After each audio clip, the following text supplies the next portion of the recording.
കാഞ്ഞിരപ്പള്ളിയിലെ ഇരട്ട കൊലപാതക കേസിൽ പ്രതിയായ ജോർജ് കുര്യന് ഇരട്ട ജീവപര്യന്തം ശിക്ഷയാണ് വിധിച്ചിരിക്കുന്നത്. കോട്ടയം സെഷൻസ് കോടതിയുടേതാണ് ഈ വിധി. 2022 മാർച്ചിലാണ് ഈ സംഭവം ഉണ്ടായത്. സ്വത്ത് തർക്കത്തിന്റെ പേരിൽ സ്വന്തം സഹോദരനെയും അമ്മാവനെയും കൊന്നയാളാണ് ജോർജ് കുര്യൻ. ഈ കേസിലാണ് ഇപ്പോൾ വിധി വന്നിരിക്കുന്നത്. പ്രതിക്കെതിരെ ചുമത്തിയ വകുപ്പുകളെല്ലാം പ്രോസിക്യൂഷൻ കോടതിയിൽ തെളിയിച്ചു. ഇരട്ട ജീവപര്യന്തത്തിന് പുറമെ 20 ലക്ഷം രൂപ കൊല്ലപ്പെട്ട രഞ്ജു കുര്യന്റെ കുടുംബത്തിന് നൽകണമെന്നും കോടതി വിധിയിൽ പറയുന്നു. ശിക്ഷാവിധിയിൽ പൂർണ്ണ തൃപ്തിയുണ്ടെന്ന് പ്രോസിക്യൂഷൻ പ്രതികരിച്ചു. ഡബിൾ ലൈഫ് ഇരട്ട ജീവപര്യന്തം അതിനുശേഷം മാത്രമേ കാണിച്ചിട്ടുള്ളൂ. അതുപോലെ 20 ലക്ഷം രൂപ ഫൈനായിട്ട് വിധിച്ചിട്ടുണ്ട്. ഈ ഫൈൻ 20 ലക്ഷം രൂപയും രഞ്ജുവിനും രഞ്ജുവിന്റെ മൈനറുകളായ 4 മക്കൾക്കും നൽകണമെന്നാണ് കോടതി പറഞ്ഞിട്ടുള്ളത്.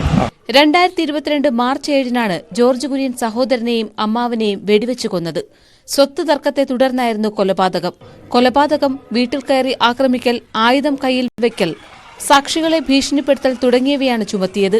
138 സാക്ഷികളെയും 96 രേഖകളും പ്രോസിക്യൂഷൻ ഹാജരാക്കി. ശിക്ഷയിന്മേൽ പ്രതിഭാഗത്തിന്റെയും പ്രോസിക്യൂഷന്റെയും വാദം ഇന്നലെ പൂർത്തിയായിരുന്നു.